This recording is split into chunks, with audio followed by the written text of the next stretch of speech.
ದಕ್ಷಿಣ ಕನ್ನಡ ಜಿಲ್ಲಾ ಕೇಂದ್ರ ಸಹಕಾರಿ ಬ್ಯಾಂಕ್ ಮತ್ತು ನವೋದಯ ಗ್ರಾಮ ವಿಕಾಸ ಚಾರಿಟೇಬಲ್ ಟ್ರಸ್ಟ್ ವತಿಯಿಂದ ಡಾಕ್ಟರ್ ಎಂಎನ್ ರಾಜೇಂದ್ರ ಕುಮಾರ್ ಅವರ ಮಾರ್ಗದರ್ಶನದಲ್ಲಿ ಆಹಾರ ಕಿಟ್ ವಿತರಣೆ ಕಾರ್ಯಕ್ರಮ ಕಾಪುವಿನಲ್ಲಿ ನಡೆಯಿತು.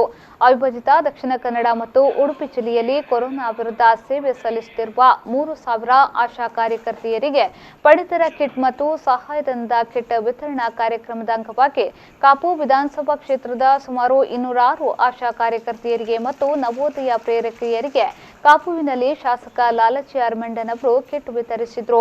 ಬಳಿಕ ಮಾತನಾಡಿದ ಅವರು, ಕೊರೋನಾ ವಿರುದ್ಧ ಕೆಲಸ ಮಾಡುವಲ್ಲಿ ಆಶಾ ಕಾರ್ಯಕರ್ತೆಯರ ಪಾತ್ರ ಮಹತ್ವವಾಗಿದ್ದು, ಪ್ರಾಮಾಣಿಕ ಸೇವೆ ಮಾಡುತ್ತಿರುವ ಆಶಾ ಕಾರ್ಯಕರ್ತರಿಗೆ ಗೌರವಿಸುವುದು ನಮ್ಮ ಧರ್ಮ ಮತ್ತು ಕರ್ತವ್ಯ ಎಂದು ಹೇಳಿದರು. ನಮ್ಮ ದೇವಿ ಪ್ರಸಾದ್ ಅವರು ಮತ್ತು ಇತರ ಎಲ್ಲ ಅವರ ಸೊಸೈಟಿಯ ಮೂಲಕ ಈ ಒಂದು ಒಳ್ಳೆಯ ಒಂದು ಕಾರ್ಯಕ್ರಮವನ್ನು ಹಮ್ಮಿಕೊಂಡಿದೆ. ಬಹುಶಃ ನಾವಿಲ್ಲಿ ಜನ ಸೇರುವುದಕ್ಕಾಗಿ ಸೇರಲಿಲ್ಲ, ಆದರೆ ಇದು ಅನಿವಾರ್ಯ. ಜನರಿಗೂ ಮಾಹಿತಿ ಗೊತ್ತಿರಬೇಕು, ನಿಮ್ಮ ಕಷ್ಟ ಸುಖ ಕೂಡ ಕೇಳುವಂಥ ಒಂದು ವ್ಯವಸ್ಥೆ ಆಗಬೇಕು. ಆ ಹಿನ್ನೆಲೆಯಲ್ಲಿ ಎಲ್ಲ ಜನಪ್ರತಿನಿಧಿಗಳು ನಿಮ್ಮಂಥ ಒಂದು ಪ್ರಾಮಾಣಿಕವಾದಂಥ ಸೇವೆ ಮಾಡಿದಂಥವ್ರನ್ನು ಗುರುತಿಸುವುದು ನಮ್ಮ ಆದ್ಯ ಕರ್ತವ್ಯ. ಆ ಹಿನ್ನೆಲೆಯಲ್ಲಿ ನಮ್ಮ ಕೇಂದ್ರ ಜಿಲ್ಲಾ ಸಹಕಾರಿ ಬ್ಯಾಂಕ್ನವರ ಮೂಲಕ ಈ ಒಂದು ಕಿಟ್ ವಿತರಣೆ ಆಗಿದೆ. ಇದಕ್ಕೆ ಸಂಬಂಧಪಟ್ಟ ಎಲ್ಲರನ್ನೂ ಕೂಡ ನಾನು ಕ್ಷೇತ್ರ ಶಾಸಕನಾಗಿ ಹಾರ್ದಿಕವಾಗಿ ಅಭಿನಂದಿಸ್ತಾ, ನಿಮ್ಮ ಸೇವೆ ಕೂಡ ಮುಂದೆ ಕೂಡ ಒಳ್ಳೆಯ ರೀತಿಯಲ್ಲಿ ಆಗಲಿ, ಪಾರದರ್ಶಕವಾಗಿ ಇರಲಿ.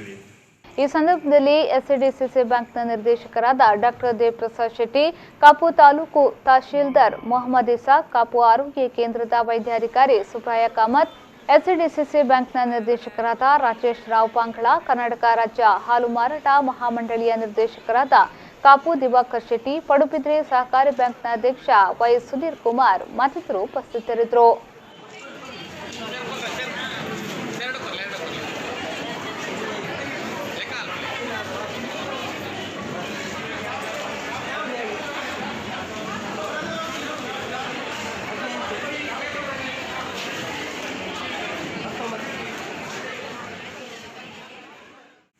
ನಮ್ಮ ಯುದ್ಧ ಮತ್ತೊಂದು ಸಂದರ್ಭದಲ್ಲಿ ವೈರಿಗಳನ್ನು ಸದೆಬಡಿಯಲು ಸೈನಿಕರು ಹೇಗಿರ್ತಿರೋ ಹಾಗೆ ಈಗ ಕೋವಿಡ್-19ನಲ್ಲಿ ನಮ್ಮ ವೈದ್ಯಾಧಿಕಾರಿಗಳು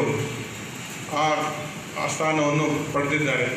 ಅದಕ್ಕೆ ಸಹಾಯಕವಾಗಿ ತಾವುಗಳು ಆ ಸ್ಥಾನದಲ್ಲಿ ಅವರಿಗೆ ಸಿಕ್ಕಿದ್ದೀರಿ. ತಾವುಗಳೀಗ ಒಳ್ಳೆಯ ಪ್ರಾಮಾಣಿಕತೆಯಿಂದ ಕೆಲಸ ನಿರ್ವಹಿಸುತ್ತಿದ್ದೀರಿ. ಯಾವುದೇ ಅಹಿತಕರ ಘಟನೆ ಆಗದಂತೆ ನಾವು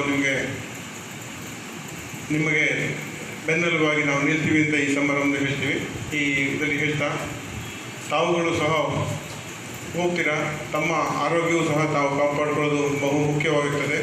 ಆದ್ದರಿಂದ ತಾವುಗಳು ಸರ್ಕಾರದಲ್ಲಿ ನಿರ್ದೇಶನ ಏನು ನೀಡಿದ್ದಾರೆ ಅದನ್ನೆಲ್ಲ ಪಾಲಿಸಿಕೊಂಡು